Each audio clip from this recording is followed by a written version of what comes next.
Nope. We don't need to speed up the process. We don't need to nuke this. You know why? Because this is the Non-Microwaved Truth. I am CL Whiteside, and this is brought to you by Time of Grace Ministry. I want to just start off by saying thank you. Thank you to the people that have hit the 5-star, the people that have left reviews, the people that have left something in the YouTube comment section. I appreciate that greatly. And some of you like, does that even matter? It matters from the standpoint of some people will base if they listen or watch the podcast off the rating, or they'll look at the reviews and it's like, all right, I'll actually check this podcast out. Because I'm not going to lie to you. If I saw a 2-star, I'm not going to watch it. I'm not going to listen to it. Like, our time is just too precious. So I appreciate the people that have written reviews, hit the 5-star. Hallelujah. And if this is your first time tuning in today, don't even worry about hitting the 5-star. Because I know some of you like, man, you got to earn my 5-star. And I'm cool with that. We cool with that. All right. But tune into a couple episodes. And if you rock with the podcast, hit the 5-star or leave a review. We appreciate that greatly. Because at the end of the day, we just want more people to hear God's word. We want people to hear the non-microwave truth. That we want them to hear God's truth. Now, enough of that. Let's get into our first world problem today. Our first world problem question is this.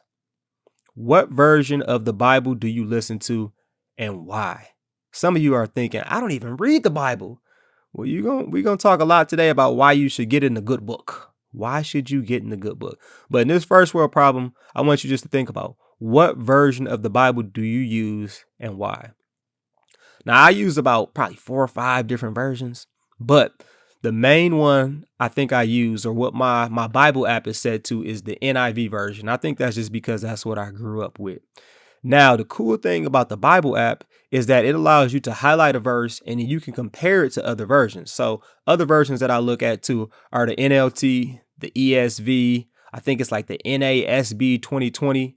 And NIV UK, like, it's just a little different. Like, it'll say something like, instead of saying return, it'll say bring back, which I think is just interesting. But yeah, I look at all those different versions, but the main version I probably use is the NIV. And I think that's just because that's what I grew up with. But I want to hear from you. What version of the Bible do you prefer? And do you know why you prefer that version? Let me know what you think. We'd love to hear from you on Instagram or Twitter. Handle is ChampionLife23. And then you also can let me know on TikTok or YouTube. Leave it in the comment sections. What version of the Bible do you use and why? And this is our first world problem. It is dinner time.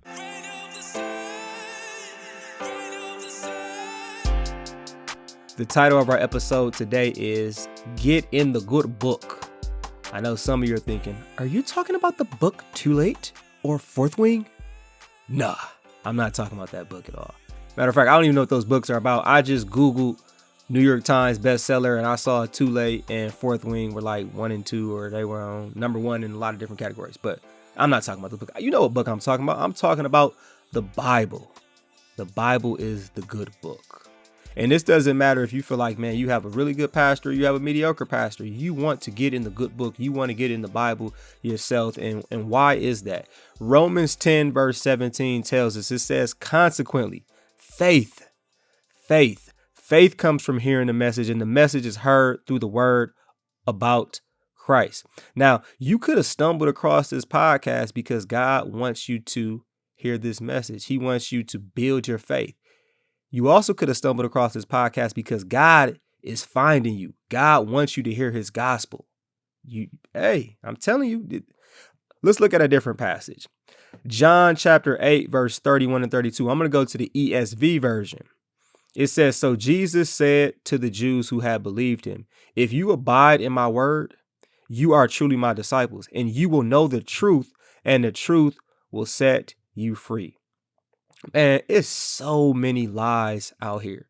So many lies out here. So it's like, how do you distinguish, or how do you know what truth is? You know what truth is because of God and what he tells us. This keeps you aware of, like, what's the Antichrist, or who's the Antichrist? Who are false prophets? Because people will tell you a bunch of different messages. And it's like, well, how do you know who's telling the truth or not? You got to go to what God says. And if it matches up with what God says, that's how you know it's the truth. Because we even have people who are promoting messages, even pastors promoting messages, who might say something like, you got to earn faith and you got to do so much to get the Lord to do this for you. And you're like, wait a minute. Let me check that out. Ephesians 2, verse 8, 9, it talks about it being a gift. It talks about it being free. It talks about the Holy Spirit bringing this to us. It doesn't say that we have to earn it. It says it's by grace. So which one is it? Oh, it's God's word. That's what it really is. Or looking at Hebrews 4, verse 12, this gives us another reason on why we should read the Bible. It says, for the word of God is alive and active. It's sharper than any double-edged sword. It penetrates even to dividing soul and spirit, joints and marrow. It judges the thoughts and attitudes of the heart. We have so many different thoughts. We have so many different feelings that come across us, right? And at times we think just because I felt it or I think it, that makes it right. And that's not true. We take our thoughts, we take our attitudes, we take this and we go to God's word and we say, should I be feeling this way? Should I be thinking this way? Does this mean my attitude is right? And if it goes against God's word, you know, like, oh, nah, this ain't right. Even though I feel it and I want to do this, I shouldn't do it, because we know what God's word is. But you only know what God's word is by reading God's word. Another passage on why we should read the Bible, 2 Timothy 3, verse 16 and 17. God speaks to us through his word, and listen to what it says. It says, all scripture is God breathed and is useful for teaching, rebuking, correcting, and training in righteousness, so that the servant of God may be thoroughly equipped for every good work. And I want to go to that first thing of teaching. We're being taught. We're being taught by this world so many times. So it's like we should pick our teacher. We should pick the best teacher, the one who's actually going to tell us the truth, the one who actually loves us, the one who wants the best for us. God and his word. Let's let that teach us. When we go to correcting, we need to know when we are wrong, because a lot of times we don't necessarily know. And if you look at different things in the world, that changes like night and day on what's right and what's wrong. God's word gives us an absolute truth and tells us when we are wrong, and it tells us when we are right. And in that training part, man, that's one of my pet peeves, because people will they'll let anybody train them from a standpoint. Like, I hate when people use whoever to state their point or to try to make themselves look better, when we really have to look at God's word to see, all right, what is the standard? This is what it is. We don't just want to compare it to any and every person, because that'll have us sent off. It definitely will have us sent off. And on this episode of Get in the Good Book, some of you might be wondering, like, where do I start? Like, okay, I want to read the Bible. Where should I start? Well, if you randomly like, all right, I'm just going to start reading the Bible, a good place to start is in one of the Gospels. And one of the Gospels would be Matthew, Mark, Luke, or John. And the reason I say that is because you learn about Jesus. You learn about our Savior, our Messiah. You see what he has done for you. You see how he has gifted us with salvation. You see how he has declared us not guilty.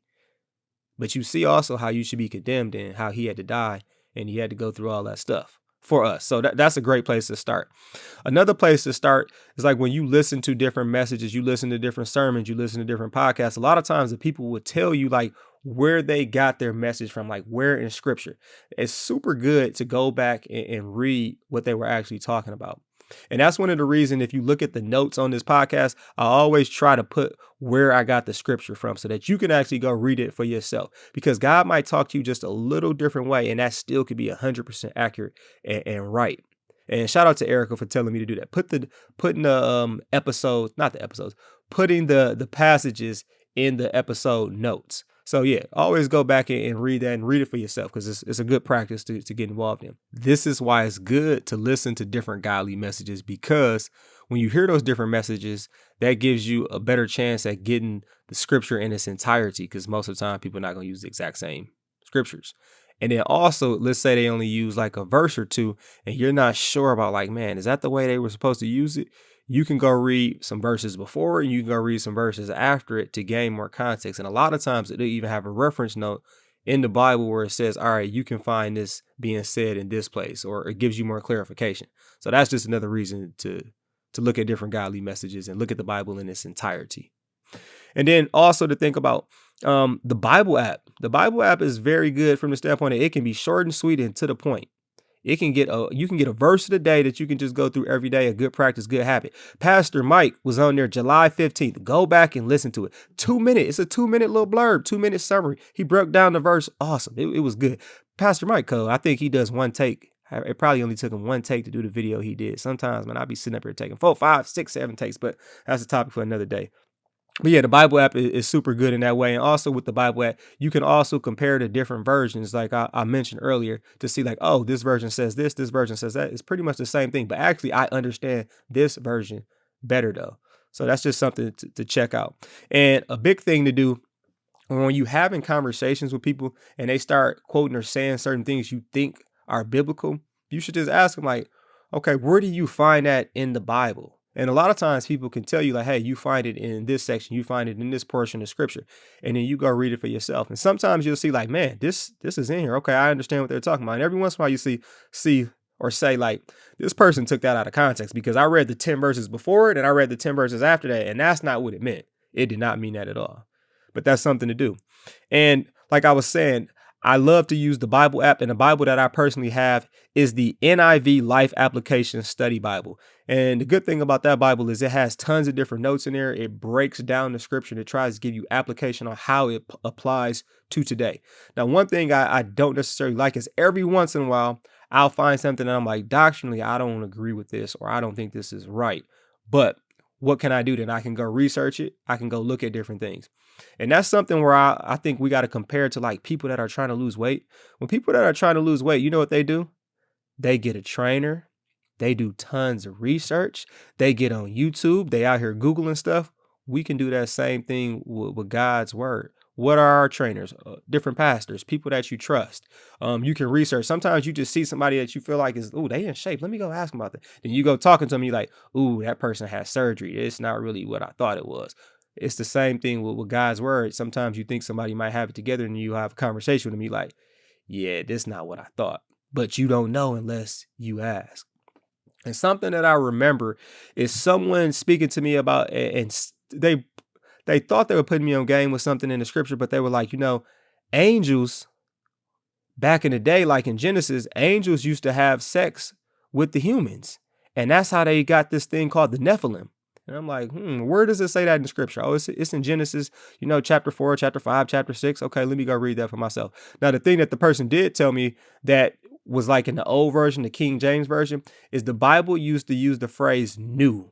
And when it said this person knew that person, in a lot of context, it meant they were having sex. They were getting busy. They were knocking boots. And I was like, oh, I didn't know that. And then when I actually read the scripture, I'd be like, yep. That actually is true. And what I'm talking about with that is this is like the King James 21 version, Genesis 4, chapter 4.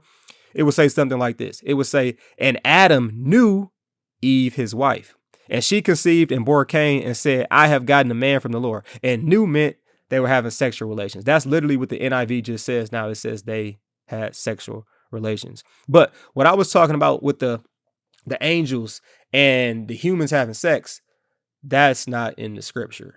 But what they were doing and what they thought, they looked at the phrase sons of God and they took that as that's fallen angels. But that's not fallen angels. That's descendants of Seth.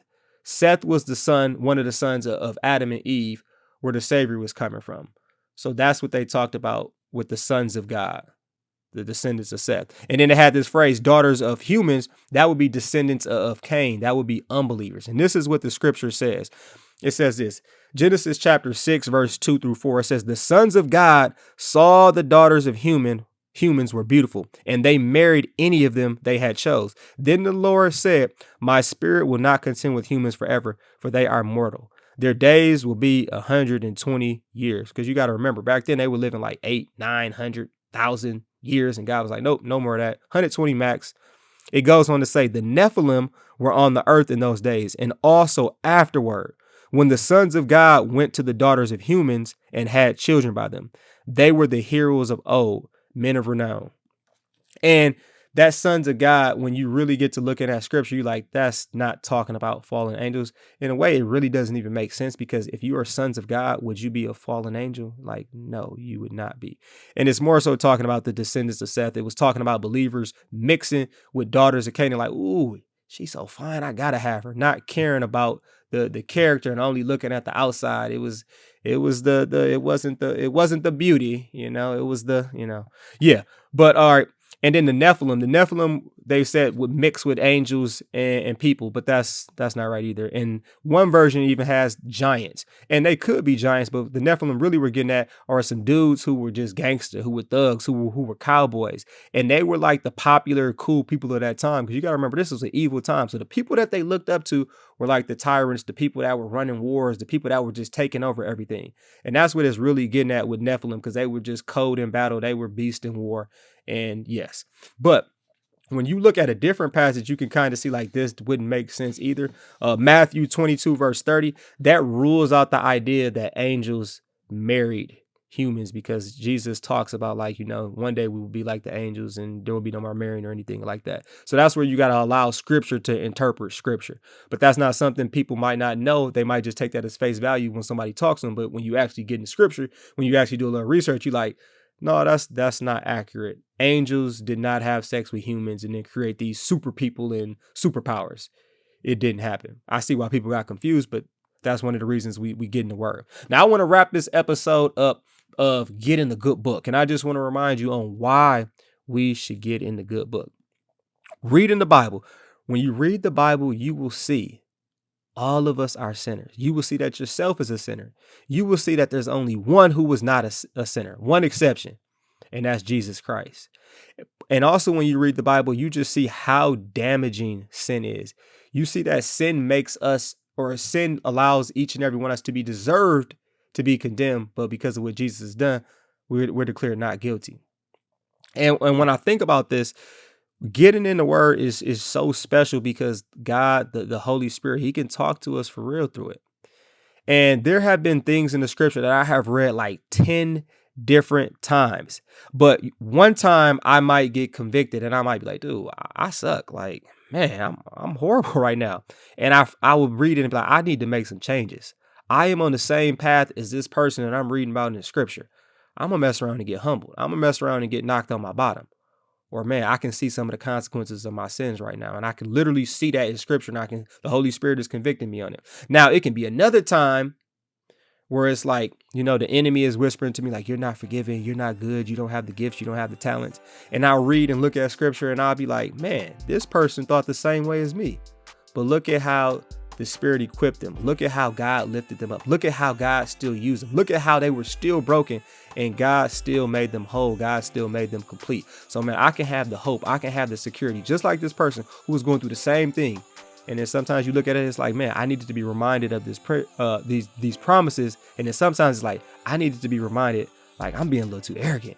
Like, I'm about to get knocked on my butt. I need to get off my high horse. And that's amazing because it can be the exact same scripture, but the Holy Spirit will speak to me differently when I'm reading it. And that's just an awesome thing on why we want to get into the Bible, because of how the Lord can speak to us, how the Lord can show us how much he loves us. And sometimes he can tell us like, hey, you better get yourself together. And this is the Non-Microwave Truth. Thanks for joining me on this episode of Get in the Good Book. Peace punch, Captain Crunch. Say no to drugs and yes to Jesus. I am out.